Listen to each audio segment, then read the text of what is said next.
నేను nutritionist doctor Lahari.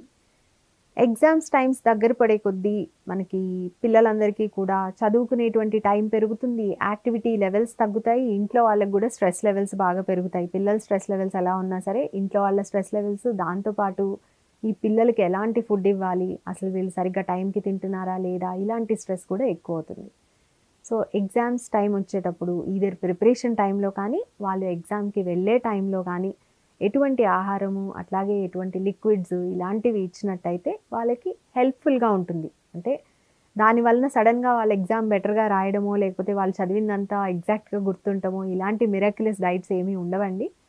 కానీ timing ప్రకారం ఫుడ్ తీసుకున్నట్టయితే గనక వాళ్ళ ఎగ్జామ్‌కి ప్రిపేర్ అయ్యేటప్పుడు ఫోకస్ చేయటానికి ఆహ్, చక్కగా ఉపయోగపడటము. అట్లాగే ఆ టైంలో వాళ్ళ ఇమ్యూన్ సిస్టమ్ డ్రాప్ అవ్వకుండా ఉండటము. ఇట్లాంటివన్నిటికి కూడా మనం చక్కటి డైట్ అనేది తీసుకోవడం